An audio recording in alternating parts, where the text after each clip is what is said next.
Greetings, church family. The time has come for us to move toward a relaunch of our in-person worship. First, I want to express my deep appreciation to each of you for your devotion and Christian generosity to our beloved church in this time. Your support and encouragement has meant so much to me, our staff, and our volunteers as we have navigated this unprecedented time. Our relaunch team has met and carefully planned and prepared for this time.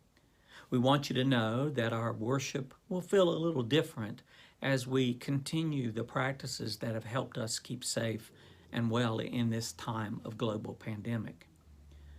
The reports still indicate that the coronavirus, COVID-19, has not run its course. And we can't waver from the things that we've been doing that are helping keep the threat of exposure low. So, what does this mean for us?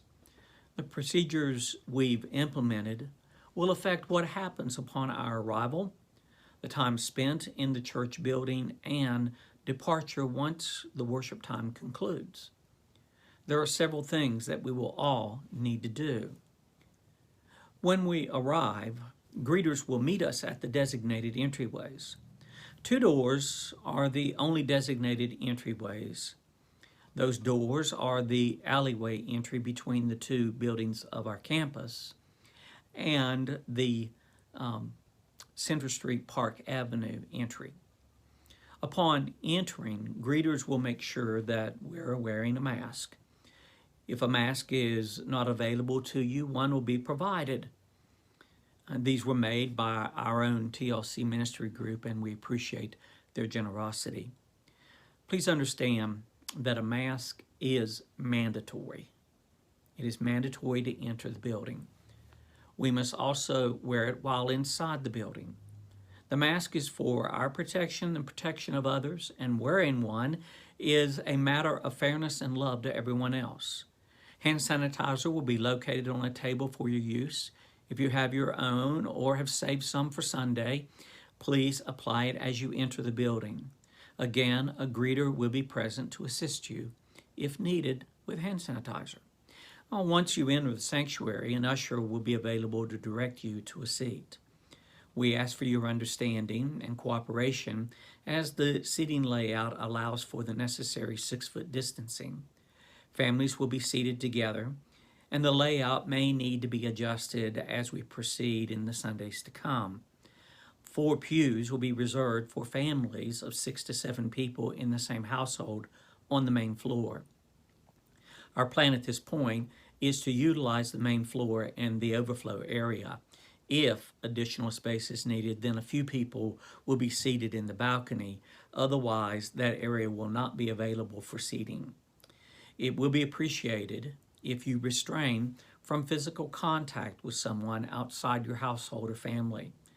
Please honor the intent of physical distancing. Our worship experience will be led by Brandon Rowland, Lori and Steve Comer, and myself. We plan on clearly communicating all information and instructions while we worship. Offering containers will be placed at the front and rear of the sanctuary. Please place your tithes and gifts in them when you are entering for worship or when you depart.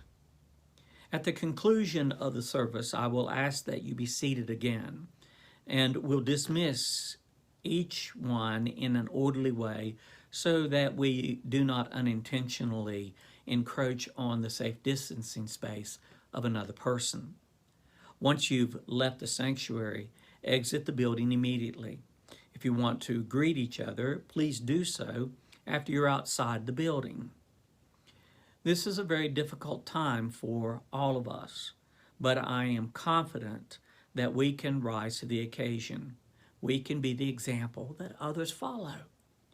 All that takes care of most of the instructions for concerning procedures for each Sunday until that time that we have the full assurance that this pandemic is no longer a threat to us and we can return to something normal. I have a few more words, though, to share before I announce the date of our relaunch.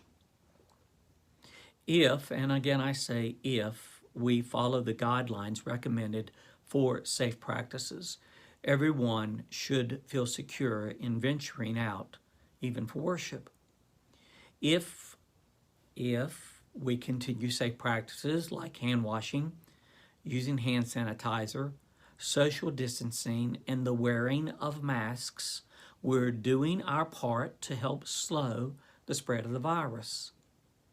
Also, we want to encourage, even strongly urge, anyone who is not ready to make this step to know that we completely understand and pray you will continue to join us through our live stream and radio broadcasts. God honors our worship and praise, whether it is from the comfort of our homes or in our beautiful sanctuary. If, and please hear this, if you are 65 years of age or older and or have a health condition that puts you at a higher risk of major complications if you were to contract this virus, or if you do not desire or cannot wear a mask while you're in our buildings, please stay home and continue to worship with us virtually. Our relaunch will begin Sunday, May 31st at 10:50 a.m., which is Pentecost Sunday. It is a time of the Christian year that we celebrate the birth of the church. Now it is also the time to rejoice in the relaunching of in-person worship. We value everyone and respect your desires and wishes. This is a time for the church to shine a bright light of hope in the darkness. We invite you to be a part of our ministries in whatever ways you feel most comfortable. This period of global pandemic will pass, but it's going to take time. Where possible, folks, heed the advice. Stay safer at home. So I close by saying, may God bless you and our wonderful ministries of this church. Thank you for viewing this message. Hope to see you soon. Blessings and peace.